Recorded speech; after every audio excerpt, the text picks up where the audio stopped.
오늘 본문의 말씀을 보면 예수님의 십자가 앞에 있던 그 군인들이 예수님의 옷을 나누는 이야기가 기록되어 있습니다. 예수님을 십자가에 못 박을 때 완전히 그 옷을 다 벗겨버리는 것이죠. 그래서 우리가 성화를 보면 중요한 부위를 가린 그런 성화를 그려놓지만 사실상은 완전히 발가벗겨진 채로 수치스러운 모습으로 십자가 위에 못 박혔을 것이라고 보는 것이 아마 가장 자연스러운 모습일 것이라고 생각을 합니다. 그 육신을 가렸던 옷, 당시에 유대인들이 입었던 옷은 속옷과 겉옷을 입고 있었을 텐데요. 그 죄수의 옷은 이제 더 이상 죄수가 죽어버리면 죄수가 사용할 수 없기 때문에 그 자리에 있었던 군인들이 그 옷을 나누어 갖는 그런 풍습이 있었던 것 같습니다.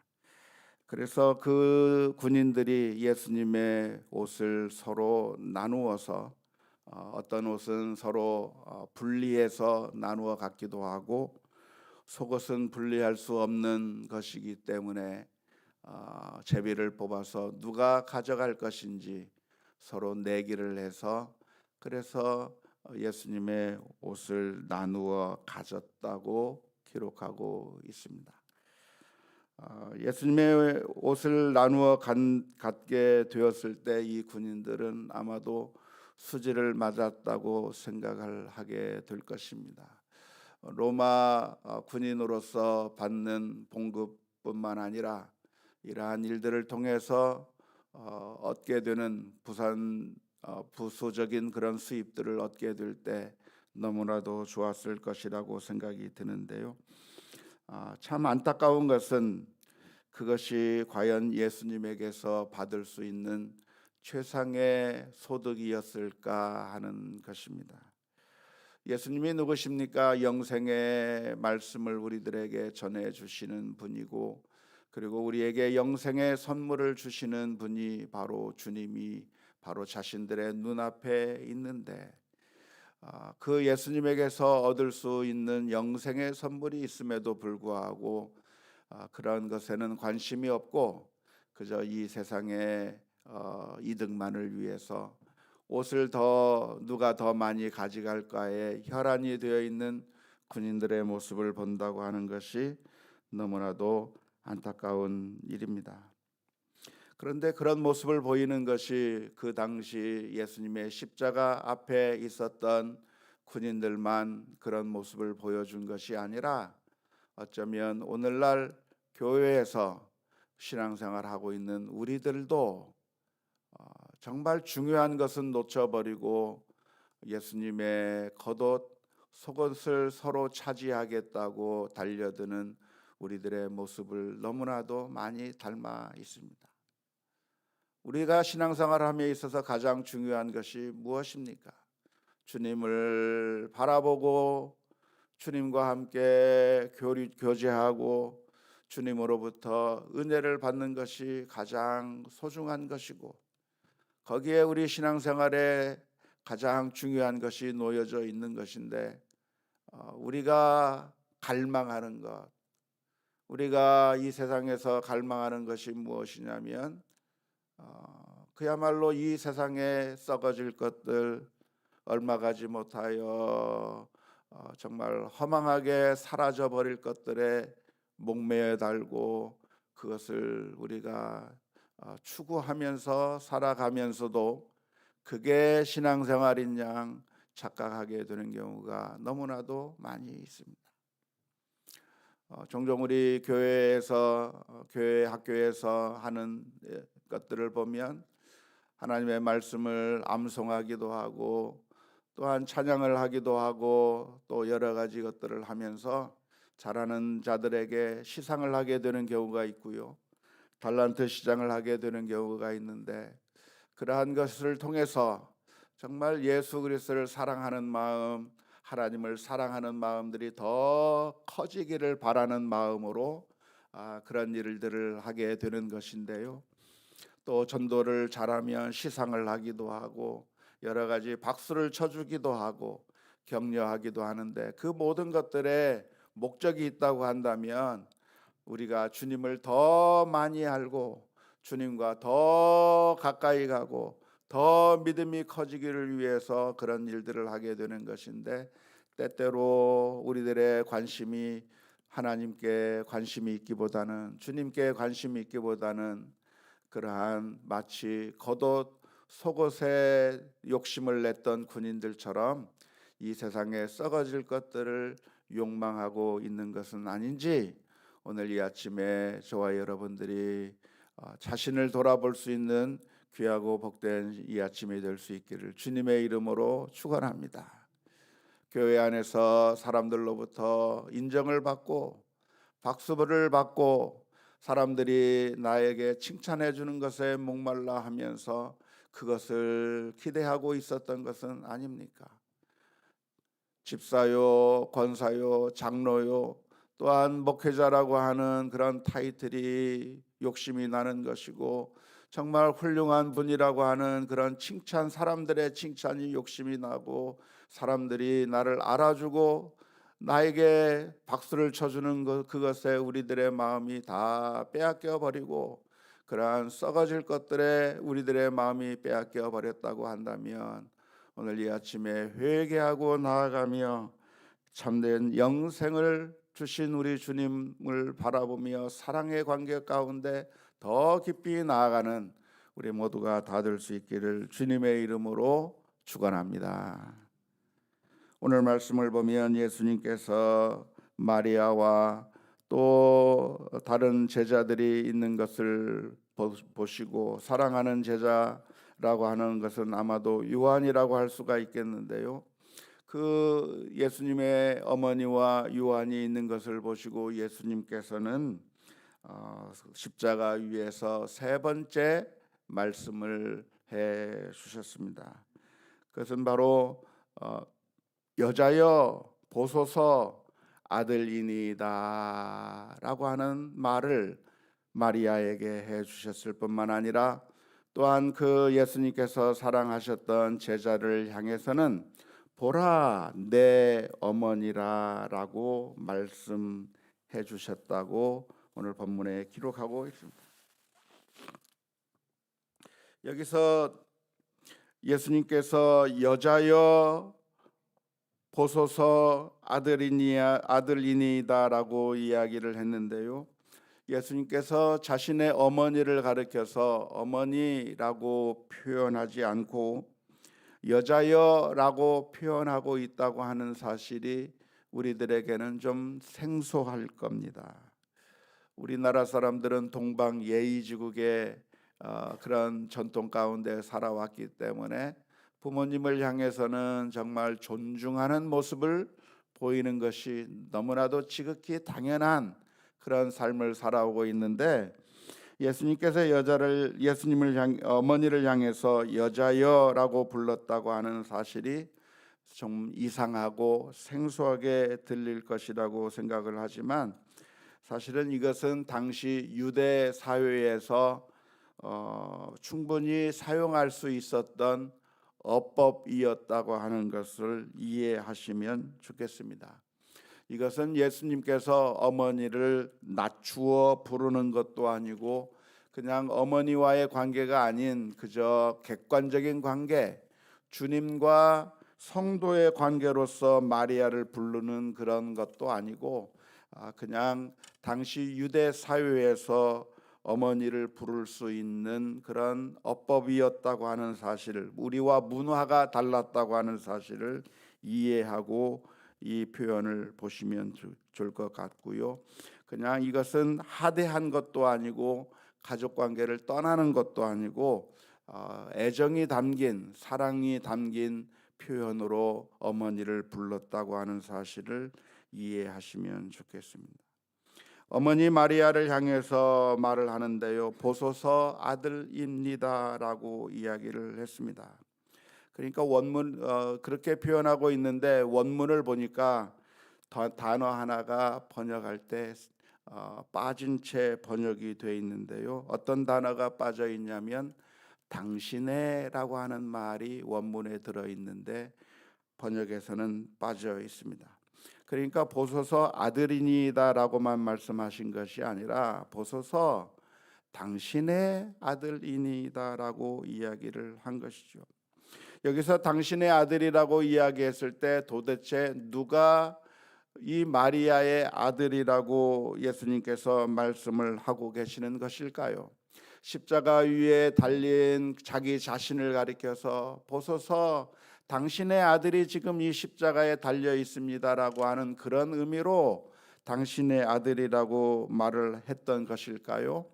아니면 사랑하는 제자가 지금 저 앞에 있는데 이제는 내가 십자가에 못 박혀 죽게 되어서 이제는 더 이상 이 세상에 존재하지 않을 테니까 이제는 내가 당신의 아들이 아니라 사랑하는 저 요한 제자가 이제부터는 마리아 당신의 아들이라고 하는 그런 의미로 말씀하신 것일까요?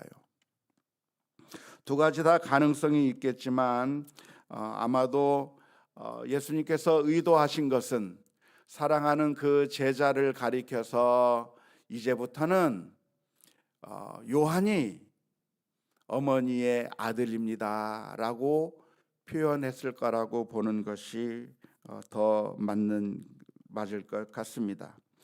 예수님을 향해서 죽어가고 있는 그 예수님을 바라보면서 슬퍼하고 있는 마리아를 향해서 충격에 빠져 있는 그 어머니를 향해서 예수님께서 해주신 것은 이제 제자가 어머니의 아들이라고 말씀해주고 계시는 것입니다. 그렇게 말씀하신 것이라고 보는 것이 맞는 이유는 바로 그 다음 표현에 제자를 향해서 예수님께서 하신 말씀이 보라 내 어머니라라고 말씀하셨기 때문에 그렇습니다. 사랑하는 제자 요한을 향해서 그 어머니를 가리켜서 이제는 그 어머니가 나의 어머니가 아니라 요한 너의 어머니라고 말씀해 주신 것이고 그 이야기를 들은 요한이 그 이후부터는 마리아를 자신의 집에 모시고 그리고 마치 어머니처럼 모시게 되었다고 하는 그런 의미입니다. 이제 예수님께서 세상을 떠나게 되시면서 그래서 죽음을 당하시게 되었을 때 남겨진 그 어머니 마리아에게는 예수님 대신에 요한을 아들처럼 그렇게 보시라고 말씀해 주신 것이고 뿐만 아니라 이제는 아들을 빼앗겨 버린 그 어머니를 요한더러 어머니처럼 섬기라고 그렇게 말씀해 주신 것입니다. 십자가 위에 달리신 그 주님께서 하실 수 있는 여러 말씀들이 있는데 이렇게 마리아를 향해서 요한을 향해서 이 말씀을 해주시고 있는 이유가 무엇이겠습니까? 그것은 예수님께서 사랑하는 어머니를 효도하는 마음에서 이런 말씀을 하신 것일까요? 그런 의미가 있을 수 있겠지만 그러나 우리가 더 깊이 생각해 본다고 한다면 이제는 예수님께서 떠나신 이후에 남겨진 자들이 어떻게 살아가야 할 것인가를 가르쳐 주시는 말씀입니다. 지금까지는 모든 사람들이 예수님을 따라다니기 시작했습니다. 예수님께서 기적을 행하시면서 여러 사역들을 행하실 때 제자들은 예수님을 따라다니기 시작했고 그런 제자들을 예수님께서는 때에 따라 먹이기도 하시고 기적을 베풀어 주시기도 하고 위로해 주시기도 하고 책망하시기도 하시면서 제자들을 데리고 다니셨던 분이 바로 예수님이십니다. 그런데 그 예수님께서 이제는 십자가에 못 박혀 돌아가시게 되는 이 상황 가운데서 이제는 남겨진 사람들이 되어버린 것이죠.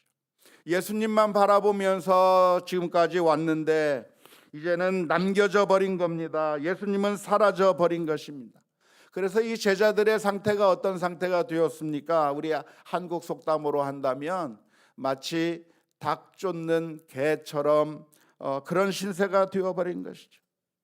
지금 예수님만 바라보고 쫓아왔는데 예수님이 사라져 버리게 된 겁니다. 이제는 도대체 누구를 따라다녀야 하는 겁니까? 망연자실한 상황 가운데서 어쩌면 심각한 우울증을 겪을 수도 있는 그런 상황이 되었을 때, 물론 예수님께서는 다시 3일 만에 부활하실 것이지만 부활하신 이후에 또한 다시 예수님께서 승천하셔서 하나님에게로 다시 돌아가 버리고 나면 이제는 재림하실 그때까지 예수님이 없는 상황 가운데서 신앙생활을 해야 됐던 그 제자들에게 주님께서 주시는 말씀이 바로 이 말씀입니다.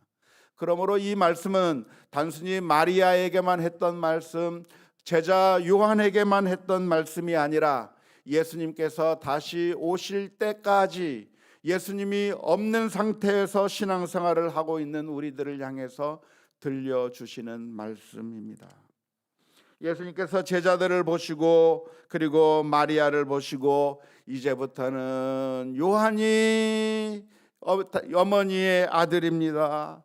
그리고 이제부터는 마리아가 제자의 어머니라고 이야기해 준 이유가 무엇이냐면, 이제는 예수님께서 예수님을 따르던 그 모든 자들이 서로 가족처럼, 어머니처럼, 아들처럼, 딸처럼, 형제 자매처럼 그렇게 서로 사랑의 관계 속에서 살아가라고 새로운 가족 관계로 맺어주고 계신 것입니다. 마태복음 12장 48절에서부터 50절 말씀에 보면 예수님께서 이렇게 말씀하셨습니다.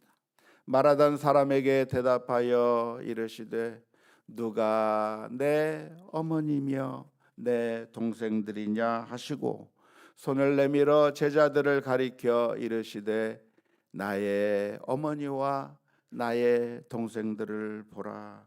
누구든지 하늘에 계신 내 아버지의 뜻대로 하는 자가 내 형제요 자매요 어머니이니라 하시더라 그랬습니다.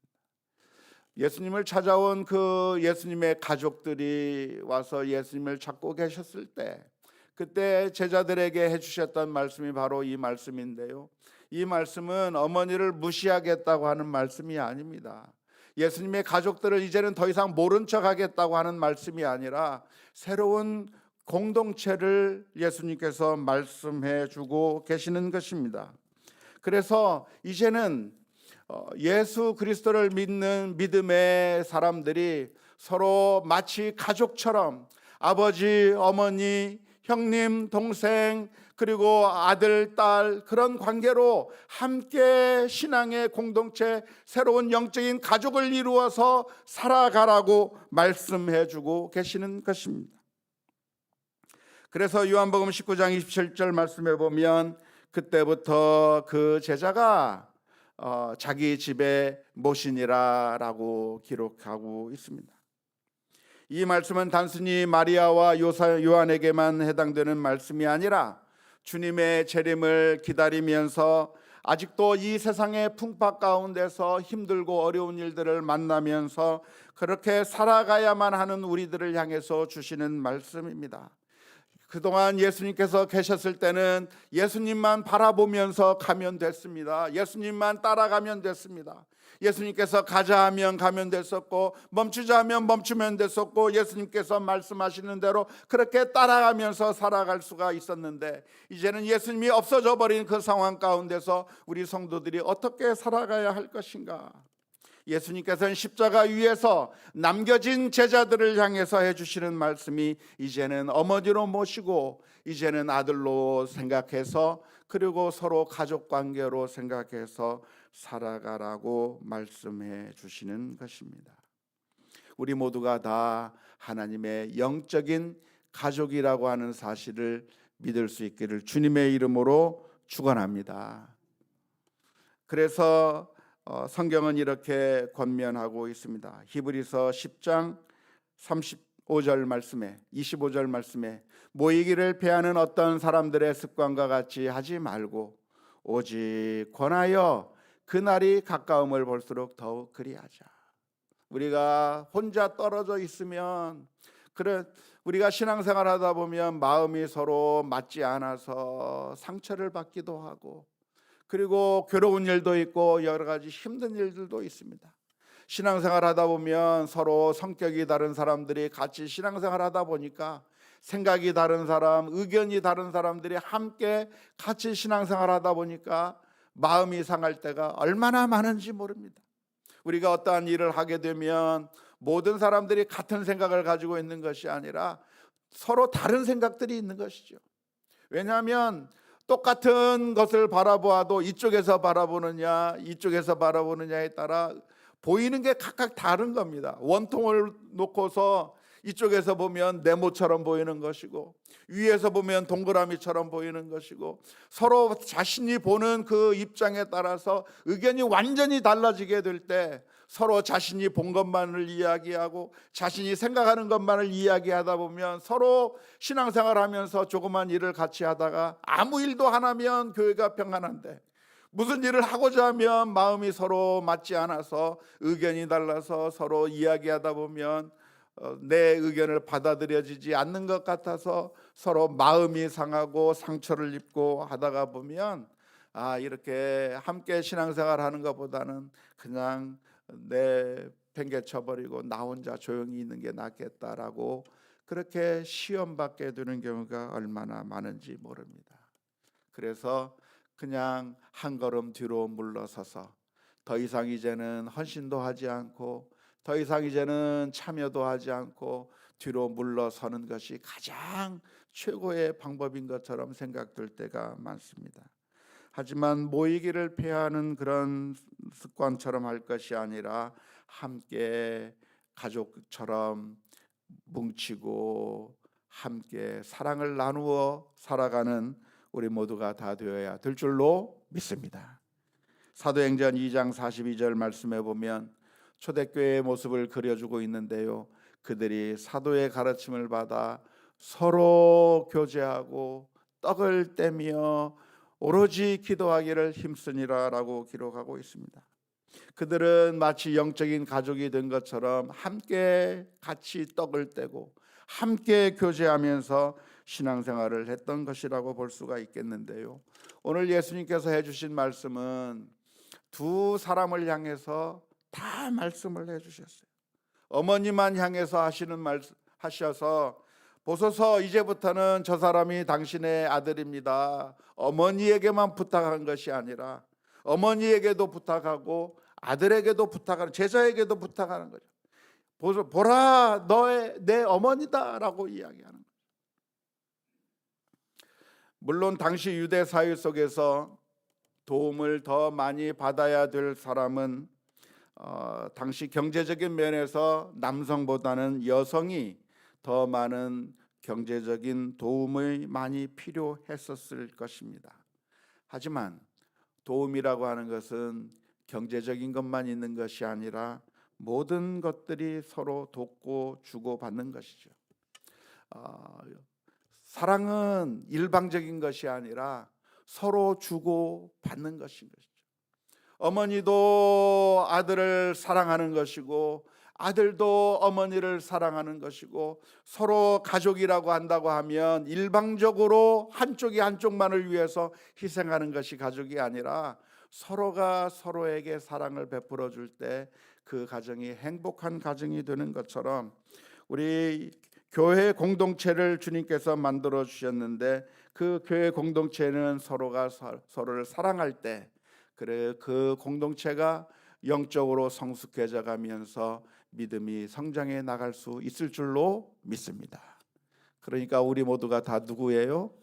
다 형제요, 자매요, 아버지요, 어머니요, 아들이요, 딸입니다. 믿습니까? 우리 서로 앞뒤 옆 사람 보면서 한번 얘기해 봅시다. 우리 어머니셨군요. 우리 아들이네. 우리 아버님이시군요. 이 세상은 참 매몰찬 세상입니다. 조금만이라도 손해가 보면 싸우려고 들고 갑질을 해야 되는 세상입니다. 사랑이 메말라가는 세상일 수밖에 없습니다. 하지만 이 힘든 세상에서 우리가 어떻게 살아야 할 것인가? 예수님께서 다시 이 세상에 오시기 전까지 우리는 어떻게 살아야 할 것인가를 예수님께서는 가르쳐 주고 있는데요. 믿음의 가족이 되어서 서로 사랑하는 관계로 살아가야 할 것입니다. 우리는 우리의 몸속에는 A형, B형, O형, AB형이 아니라 예수님의 피로, 주님의 피로 바뀜을 받은 예수님의 피가 흐르고 있는 그런 똑같은 가족이라고 하는 사실을 기억하면서 믿음으로 살아가야 될 줄로 믿습니다. 물론 이 말씀은 예수님께서 우리를 완전히 버려두신다고 하는 그런 의미의 말씀이 아닙니다. 예수님께서는 약속해 주시기를 두세 사람이 모인 그곳에는 내가 너희와 함께 하겠다고 약속해 주셨고 세상 끝날까지 너희와 항상 함께 하시겠다고 약속하셨으며 또한 보혜사 성령을 보내어 주셔서 우리와 함께 하셨다고 하셨는데 우리가 서로 사랑하는 가운데 주님께서 다시 오실 그날까지 나의 아버지, 나의 어머니, 나의 아들, 나의 딸, 나의 형제 자매라고 서로 사랑으로 교제하면서 이 사랑의 공동체가 더욱더 믿음으로 깊어져가는 우리 모두가 다 될 수 있기를 주님의 이름으로 축원합니다.